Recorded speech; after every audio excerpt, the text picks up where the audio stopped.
Dubai visa cancel হয়ে যাচ্ছে, বাংলাদেশিদের মহা বিপদ। সো হ্যালো এভরিওয়ান, আসসালামু আলাইকুম। আশা করি সকলে ভালো আছেন। প্রতিদিনের ন্যায় আবারও চলে আসলাম আপনাদের মাঝে দুবাই ভিসা সম্পর্কিত আজকের গুরুত্বপূর্ণ একটি আপডেট নিয়ে।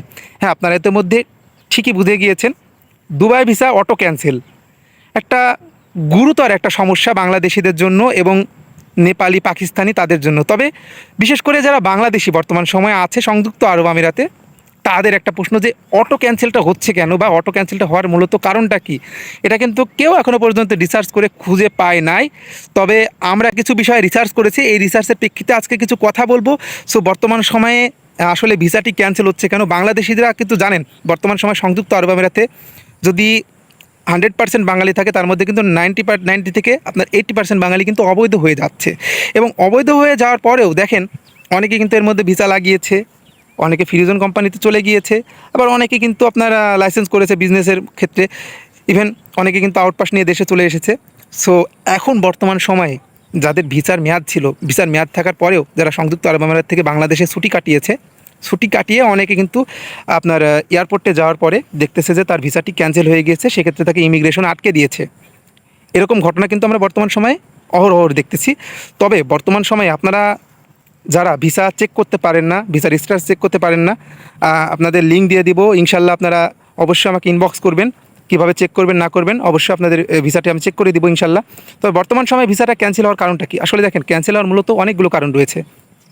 এর মধ্যে মূলত প্রধানত যে কারণটি সেটা হচ্ছে যে আপনারা যদি কোনো লাইসেন্সের আন্ডারে যান সংযুক্ত আরব আমিরাতে, দেখেন আপনারা কারো না কারো লাইসেন্সের মাধ্যমে কিন্তু গিয়েছেন। সংযুক্ত আরব আমিরাতের ভিসা কিন্তু 12 সালের পর থেকে কিন্তু বন্ধ রয়েছে। তবে আপনাদের লাইসেন্সের মেয়াদ শেষ হয়ে যেতে পারে, আবার ইভেন অনেকের লাইসেন্সের মেয়াদ শেষ হয়নি, সেক্ষেত্রেও কিন্তু ভিসা ক্যান্সেল হয়ে গিয়েছে।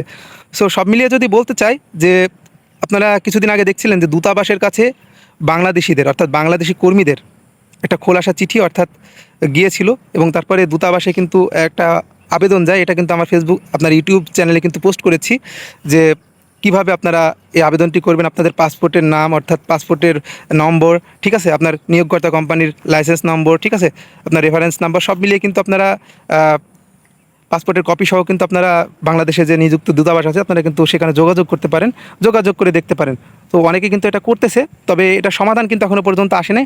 আসলে এটা হওয়ার মূলত কারণ দুইটা, সেটা হচ্ছে যে আপনার সিস্টেমজনিত সমস্যার কারণে হতে পারে, আবার অনেকে কিন্তু শিয়া গোষ্ঠীর মধ্যে পড়ে, অনেকের নাম সেক্ষেত্রে কিন্তু হতে পারে। কারণ ইরানের সঙ্গে একটা সংযুক্ত আরব আমিরাতে যুদ্ধ বেঁধেছিল, এক্ষেত্রে কিন্তু শিয়া গোষ্ঠী যারা ছিল, শিয়া গোষ্ঠীর নামের মধ্যে যারা পড়েন তাদের ক্ষেত্রে ভিসা ক্যান্সেল হতে পারে। তবে আমি যতটুকু রিসার্চ করেছি এটা হয়তো বা কোনো সিস্টেমজনিত সমস্যা হতে পারে, বা সংযুক্ত আরব আমিরাতের প্রধানরা বা তারা কি চাচ্ছে, তারা হয়তো বা চাচ্ছে যে তাদের দেশ থেকে কিছু কর্মী ছাঁটাই হোক বা তাদের দেশটা ক্লিয়ার হোক, ঠিক আছে, তাদের নিরাপত্তাজনিত সমস্যার কারণে হয়তো বা এরকম করতে পারে। সো সব মিলিয়ে দেখার বিষয়, দেখা যাক নেক্সট কি আসে না আসে, অবশ্যই আমি আপডেট আনবো ইনশাল্লাহ। সো এই পর্যন্ত সকলে ভালো থাকবেন, সুস্থ থাকবেন। সো এখনও যারা চ্যানেলটি সাবস্ক্রাইব করেনি অবশ্যই চ্যানেলটি সাবস্ক্রাইব করবেন, আর এটা সমাধান যদি আসে অবশ্যই আপনাদের সামনে আমি তুলে ধরবো ইনশাল্লাহ। ধন্যবাদ সবাইকে।